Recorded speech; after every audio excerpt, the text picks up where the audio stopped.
ಅವ್ರ ಜವಾಬ್ದಾರಿ ಇಲ್ವಾ ಹಂಗಾದ್ರೆ? ನಾವು ಇವತ್ತು ಕಾರ್ಖಾನೆಗಳನ್ನ ಕರೆಸಿ ಮೀಟಿಂಗ್ ಮಾಡ್ತಾ ಇದ್ದೀವಿ. ಸೆಂಟ್ರಲ್ ಗೌರ್ಮೆಂಟ್ ಏನು ಮಾಡ್ತಾ ಇದೆ? ಏನು ಕಳೆಕಾಯಿ ತಿಂತಾ ಇದೆಯಾ? ಯಾಕೆ ರೈತರು ಬೀದಿಗೆ ಬಂದಿರೋವಾಗ ಕೇಂದ್ರ ಸರ್ಕಾರ ಏನು ಪ್ರಯತ್ನ ಮಾಡಿದೆ ಒಂದಾದರೂ ತೋರಿಸಿ.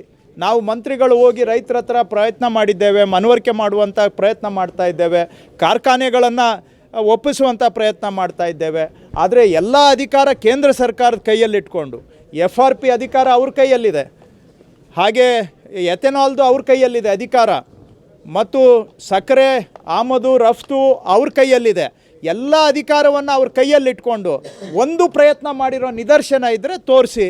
ಹಾಗಾಗಿ ರೈತರು ಬೀದಿಗೆ ಬಂದಿರುವಾಗ ಕೇಂದ್ರ ಸರ್ಕಾರ ರೈತರ ಹಿತವನ್ನು ಮರೆತು ನಿದ್ರೆ ಮಾಡ್ತಾ ಇದೆ. ಕೇಂದ್ರ ಸರ್ಕಾರ ಅವರ ಜವಾಬ್ದಾರಿಯಿಂದ ತಪ್ಪಿಸ್ಕೊಂಡಿದ್ದಾರೆ. ಅವರು ಕೂಡ ಮಧ್ಯಪ್ರವೇಶ ಮಾಡಿ ಅವರ ಜವಾಬ್ದಾರಿಯನ್ನು ನಿರ್ವಹಣೆ ಮಾಡಬೇಕು ಅಂತೇಳಿ ರೈತರ ಪರವಾಗಿ ನಾವು ಆಗ್ರಹ ಮಾಡ್ತಾ ಇದ್ದೇವೆ. FRP ನಿಗದಿ ಮಾಡೋದು ಕೇಂದ್ರ ಸರ್ಕಾರ. FRP ಹೌದು ನಿಗದಿ ಆಗಿದೆ. ಈಗ ಏನು ನಿಗದಿ ಆಗಿದೆ ಅದಕ್ಕಿಂತ ಹೆಚ್ಚಿಗೆ ರೇಟನ್ನು ಕಾರ್ಖಾನೆಗಳವರು ಕೊಡ್ತಾ ಇದ್ದಾರೆ, ಕೊಡಲಿಕ್ಕೆ ಒಪ್ಪಿದ್ದಾರೆ. ಯಾಕೆ ಅಂದರೆ ಅದೇನು 3600 ರೂಪಾಯಿ ಇದೆ, 4300ವರೆಗೂ ರೇಟ್ ಇದೆ.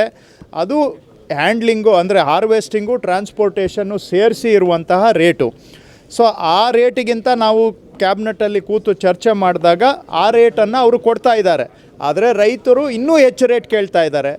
FRPಯನ್ನು ನಿಗದಿ ಮಾಡೋದು ಕೇಂದ್ರ ಸರ್ಕಾರ. ಹೆಚ್ಚಿಗೆ FRPಯನ್ನು ನಿಗದಿ ಮಾಡಿದರೆ ನಾವು ಕೂಡ ಕಂಪನಿಗಳಿಗೆ ಬಲವಂತವಾಗಿ ಹೇಳ್ತೇವೆ, ನೀವು FRP ಏನಿದೆ ಅದನ್ನು ಕೊಡಬೇಕು ಅಂತ.